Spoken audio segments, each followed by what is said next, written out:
More than 40 years ago, Ralph Macchio and Patrick Swayze appeared together in The Outsiders. I've heard a reputation or something, that's all. Don't worry about it. Yeah, I guess so. Off too and wash all the grease out. No, sir, you ain't touching my hair. Only boy, it's gonna grow back, man. And from that moment on, a special friendship began to take shape between them amid deeply emotional scenes. After the film, Patrick gradually became a global icon through Dirty Dancing and Ghost, while Ralph quietly followed his co-star's journey from afar. Now, at the age of 77, Ralph has unexpectedly spoken out, sharing things he has never said about Patrick. Usually the right actor gets the right part. Yeah, that's usually right. For the most part. I mean, it's in the case of The Outsiders, there's a very famous audition or infamous audition because Coppola had everybody in the same room. It turns out that behind the captivating smile and those mesmerizing dance moves, Patrick had endured a series of silent battles before his final departure. The Outsiders, directed by Francis Ford Coppola and adapted from the novel by S.E. Hinton, marked a turning point in the careers of both Ralph Macchio and Patrick Swayze. The film brought together a promising young cast, including Tom Cruise, Matt Dillon, Emilio Estevez, Rob Lowe, and C. Thomas Howell. More than just a tale full of emotion and conflict, The Outsiders became a launchpad for many of its stars, and a memorable beginning to the professional relationship between Macchio and Swayze. In the film, Patrick Swayze played Darryl "Derry" Curtis, the eldest brother in the Curtis family and a cornerstone of the Greasers. Derry embodied strength and responsibility, a young man who had to set aside his own dreams to care for his two younger brothers after the death of their parents. The role displayed the emotional depth of Swayze's acting as he became a strict but loving older brother. Ralph Macchio portrayed Johnny Cade, a teenager from an abusive home who found solace and connection in his friendship with Ponyboy. The on-screen relationship between Derry and Johnny became iconic, with Derry always silently watching over Johnny during moments of danger. Off-screen, Ralph Macchio viewed Patrick Swayze as a true older brother throughout the filming process. In an interview with The Hollywood Reporter, Macchio shared Patrick had this special magnetism. He guided us. He knew how to keep everyone focused and connected to the role.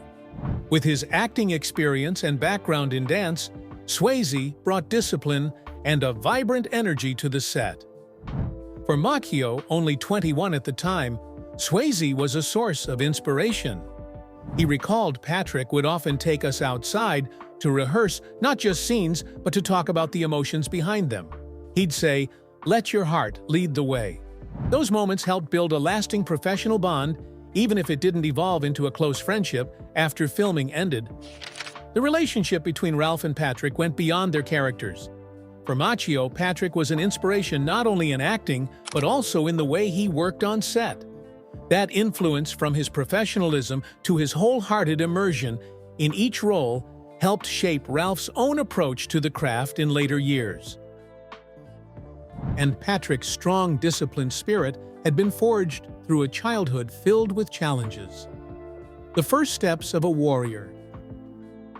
Born in 1952 in Houston, Texas, Patrick Swayze grew up in a family deeply rooted in the arts.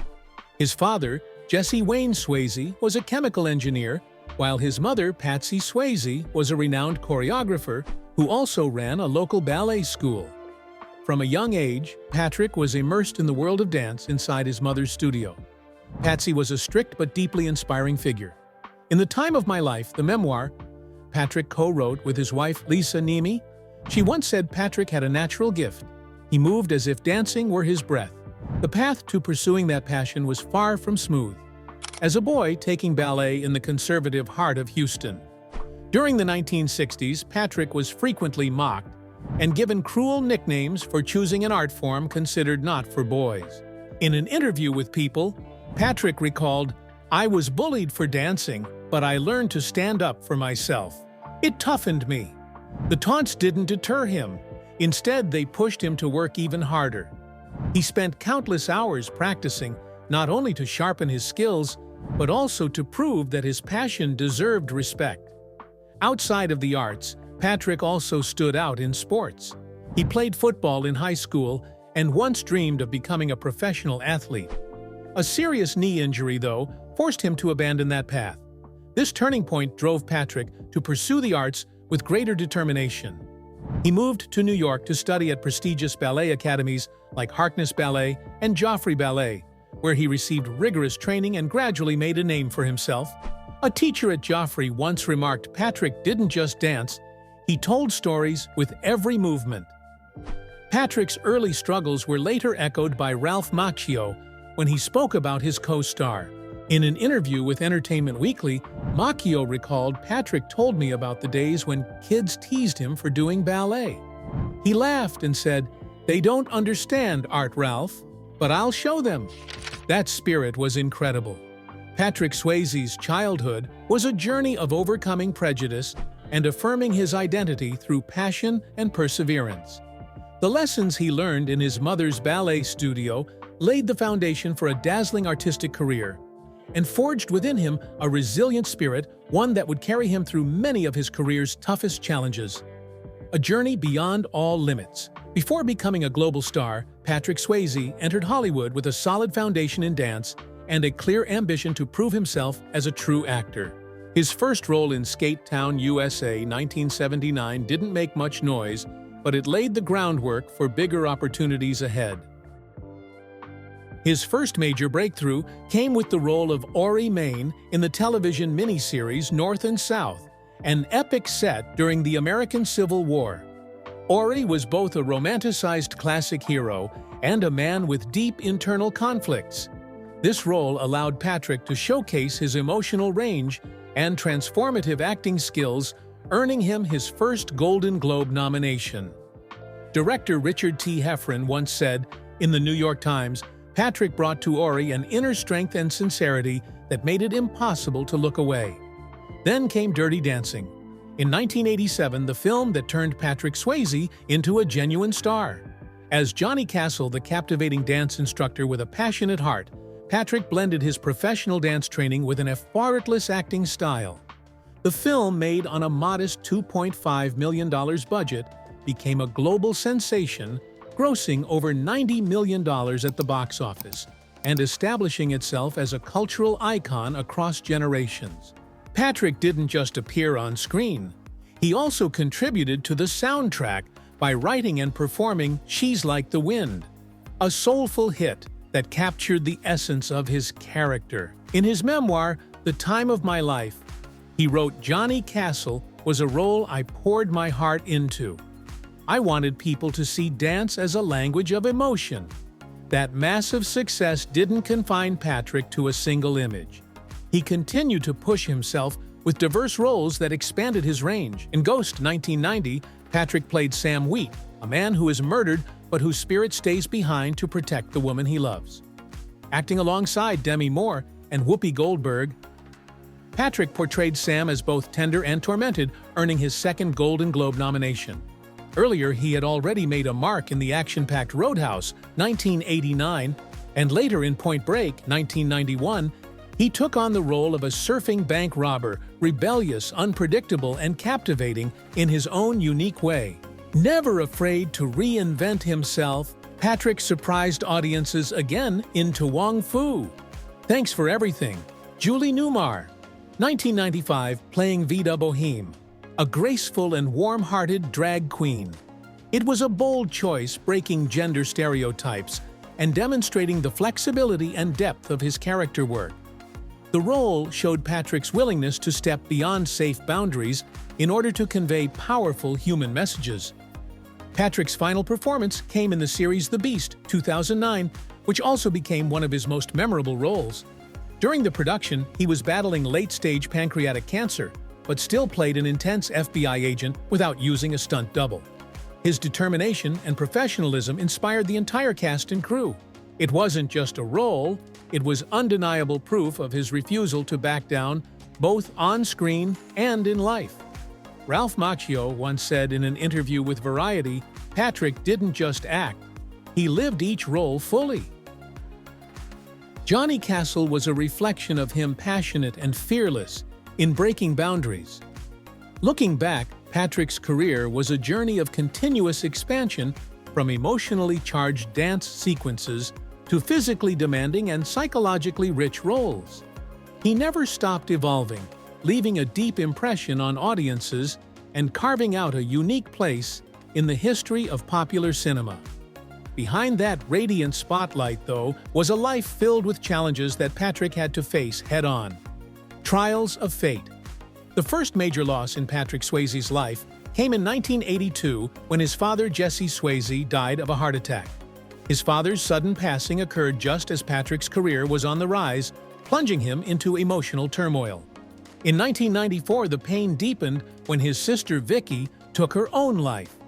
These two devastating blows led Patrick to gradually turn to alcohol, a form of escape that took a toll on both his health and his career. In the time of my life, Patrick admitted alcohol was my escape, but I knew I had to stop for Lisa and for the people who loved me. Patrick's return was largely thanks to his wife and lifelong companion, Lisa Niemi, who had been by his side since 1975. She was his rock, helping him through that dark period and guiding him back to balance through therapy. In an interview with People, Lisa said Patrick fought addiction the way he danced with his whole heart. Ralph Macchio, his former co-star, also shared with Entertainment Weekly, "Patrick told me about those dark days. He said alcohol can't erase pain, but love can. I saw in him a will of steel." In 1996, while filming Letters from a Killer, Patrick suffered a serious accident during a horseback scene. He broke both legs and hit his head against a tree, an injury that threatened his ability to walk. Filming was halted, and he began a long, painful journey of recovery through physical therapy. Even so, Patrick didn't give up. He trained daily, determined to regain every step. In an interview with the Los Angeles Times, he said the accident was a challenge, but I wouldn't let it define me. I had to come back for the passion. Ralph Macchio recalled a phone call after the accident. "Patrick called me, still sounding upbeat." Johnny Cade: "I'm still not done. Just wait and see."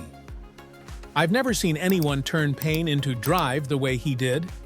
The greatest challenge came in January 2008, when Patrick was diagnosed with stage 4 pancreatic cancer and given only a few months to live. He chose not to retreat, but to face it head-on. Throughout treatment, Patrick accepted the lead role in The Beast, a television series that demanded 12-hour workdays.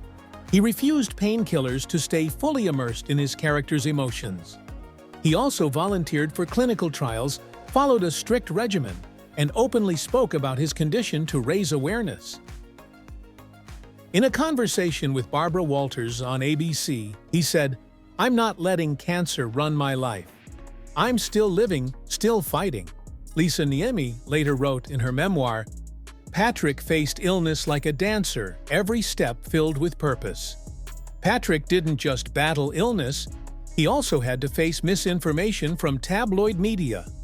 Some outlets falsely reported that he had only weeks to live, deeply hurting both him and his family. He refused to remain silent. In an interview with ABC, he firmly said, "Am I dying? Absolutely not. I'm still here, still working." His spirit was evident on the set of The Beast, where director Michael Dinner told Variety, "Patrick worked like he wasn't sick. He inspired the entire crew." He fought cancer for 20 months, far longer than doctors initially predicted, and passed away on September 14, 2009. In an interview with The Hollywood Reporter, Ralph Macchio said, "Patrick taught me that tragedy isn't failure. It's a chance to prove who you are." And Patrick did just that.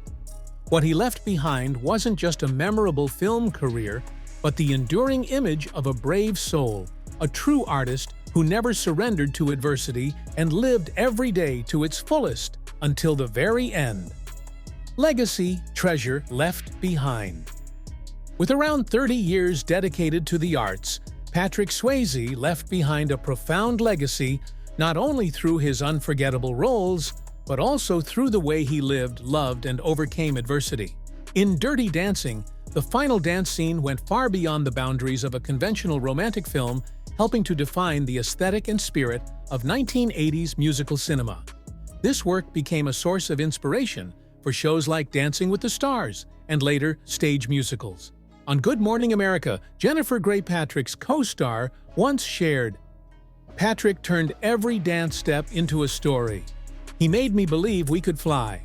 As for Ghost, with its love story transcending the line between life and death, it continues to be adapted for the stage and has influenced many other films. Versatility was an essential part of Patrick's artistic journey. He was not only an actor, but also a dancer, singer, and songwriter. She's Like the Wind, which he both wrote and performed, became a hit and reflected the sensitive soul of an artist who lived with full intensity. In To Wong Foo, Thanks for Everything, Julie Newmar. His portrayal of Vida Bohema, a drag queen, demonstrated his boldness in choosing roles that challenged gender norms.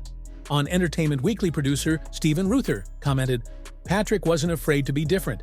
He turned Vida into a symbol of courage."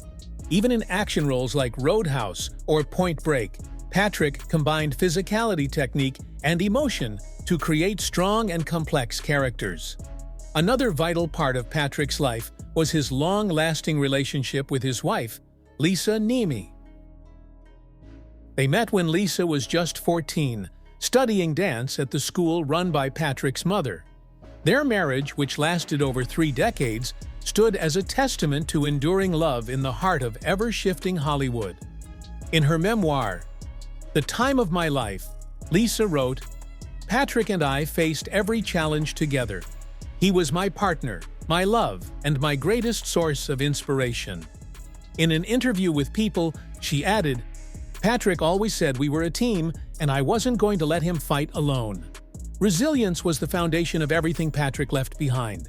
He overcame alcoholism, recovered from a serious accident, and battled pancreatic cancer with relentless determination. During treatment, he still completed his lead role in the series The Beast, working tirelessly and inspiring the entire crew. On Variety director Michael Dinner recalled, "Patrick worked like there was no tomorrow but always smiled. He was a true warrior." Ralph Macchio also shared on The Hollywood Reporter, "Patrick was a flame that never went out. He taught me that you can rise after any fall as long as you believe in yourself."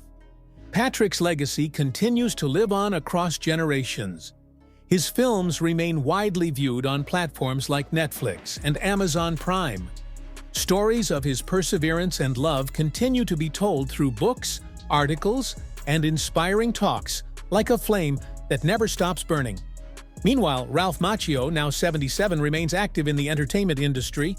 Cobra Kai marked a prominent return with his role as Daniel LaRusso, now a father and sensei, showing how the character had matured over the years. This was not only a continuation, but also a reinvention. Speaking to People last year, Ralph said, "Daniel is a part of my life, and Cobra Kai gave me the chance to explore him in a new phase." Currently, he is involved in Karate Kid Legends, a project co-starring Jackie Chan that blends karate and kung fu. The film, announced through a YouTube video, represents a new step in his career, showcasing his adaptability and lasting appeal after decades in the business. Ralph Macchio may not appear frequently, but every return leaves a clear mark. He stands as a testament to endurance, loyalty to one's identity, and the ability to adapt in an ever-changing entertainment industry. If Patrick was the resounding drumbeat, Ralph is the steady heartbeat, quiet, but strong enough to keep the spirit of an entire generation of artists moving forward. In retelling the story of Patrick Swayze, a colleague and older brother figure from The Outsiders, Ralph Macchio does more than recall old memories. He opens an emotional journey for today's audience. Patrick, the artist who once moved the world through Dirty Dancing and Ghost, was not just a film star, but the embodiment of resilience, love, and unwavering passion. His legacy is not in titles won, but in a profound message. Even in the darkest moments, people can still believe in something good. Rise up and move forward again and again. What about you? Which of Patrick's films left an unforgettable mark on you? Is there something in his story that changed the way you see life? Share your thoughts in the comments, hit like, and help spread that spirit by sharing this video, so the flame of Patrick Swayze continues to burn bright in all of our hearts. Subscribe to our channel to catch the next inspiring behind-the-scenes stories. Thank you so much for watching until the end.